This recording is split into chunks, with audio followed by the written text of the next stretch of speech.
Hello friends, મારી મનપસંદ રસોઈમાં તમારું સ્વાગત છે. આજે હું ઝુકીનીની સબ્જી લઈને આવી છું. તો ચાલો આપણે બનાવવાનું શરૂ કરીએ. અને જો તમે નવા હો મારી ચેનલમાં તો મારી ચેનલને સબસ્ક્રાઈબ કરવાનું ભૂલશો નહીં.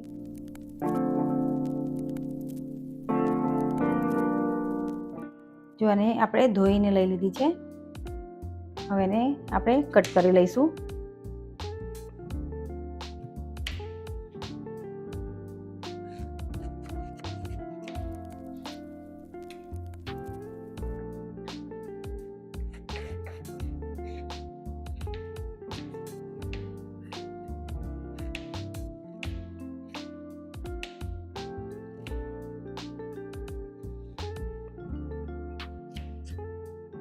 જો આપણી સબ્જી કટ થઈ ગઈ છે. હવે ચાલો આપણે બનાવવાનું શરૂ કરીએ.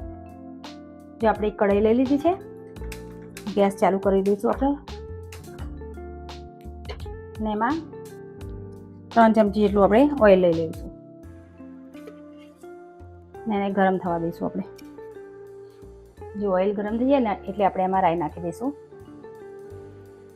અને રાઈ સરસ તતરી જાય ને એટલે આપણે એમાં જીરું નાખી દઈશું. અને જીરાને પણ બરાબર આપણે તતડવા દઈશું.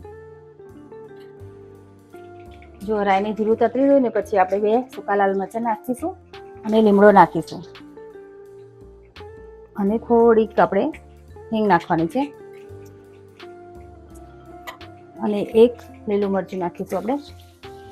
અને બધું મિક્સ કરી લઈશું, હલાવી લઈશું. અને પછી આપણે જે સબ્જી કટિંગ કરીને રાખી હતી ને તે નાખી દઈશું અંદર.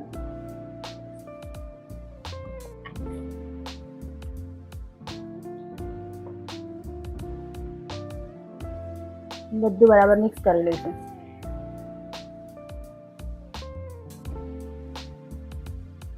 અને 1 મિનિટ સુધી આવી રીતે આપણે સાંતળી લઈશું એને.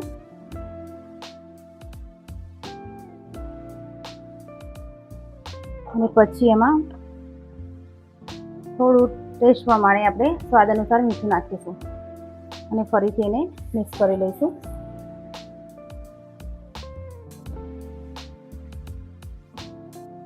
અને હવે 1 મિનિટ માટે આપણે એને ઢાંકીને સિજવા દઈશું. જો 1 મિનિટ જેવું થઈ ગયું છે. અને આપણી ચીકણી થોડી સરસ સંતળાઈ ગઈ છે. હવે એમાં આપણે સરસ મસાલો કરી દઈશું. આ સાઈડ ડિશ તરીકે આપણને આ દાળ ભાત જોડે કેવી રીતે સરસ લાગે છે. અને દૂધીના જેવી જ ટેસ્ટમાં પણ લાગે છે. અને ખૂબ હેલ્ધી છે. તો એમાં આપણે મસાલો કરી દઈશું. વરિયાળી પાવડર છે, જીરું પાવડર છે, અને ધાણા જીરું, અને લાલ મરચું પાવડર અને હળદર છે. આ બધું આપણે અંદર નાખી દઈશું.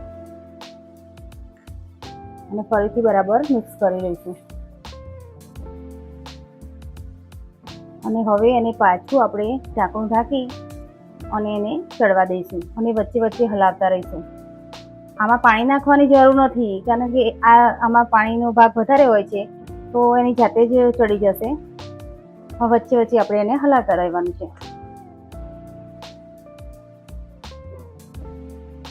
જો ફ્રેન્ડ 6-7 મિનિટ જેવું થઈ ગયું છે. અને વચમાં હું હલાવતી હતી. અને સરસ આપણી આ ઝુકીનીની સબ્જી બનીને તૈયાર થઈ ગઈ છે. જો ચમચાથી હું એને દબાવું ને તો એ તૂટી જાય છે. તો સરસ મજાનું શાક આપણું ચડી ગયું છે. અને હવે એને સાઉથ ઇન્ડિયન ટેસ્ટ આપવા માટે આપણે એમાં નારિયેળનું છીણ નાખવાના છે, 2-3 ચમચી જેટલું. એ નાખી દઈશું. અને બરાબર મિક્સ કરી લઈશું આપણે. અને આ નારિયેળનું છીણ નાખવાથી એકદમ ટેસ્ટી અને સરસ લાગે છે. હવે આપણે ગેસ બંધ કરી લઈશું. અને હવે લાસ્ટમાં આપણે એમાં થોડુંક લીંબુ નાખીશું.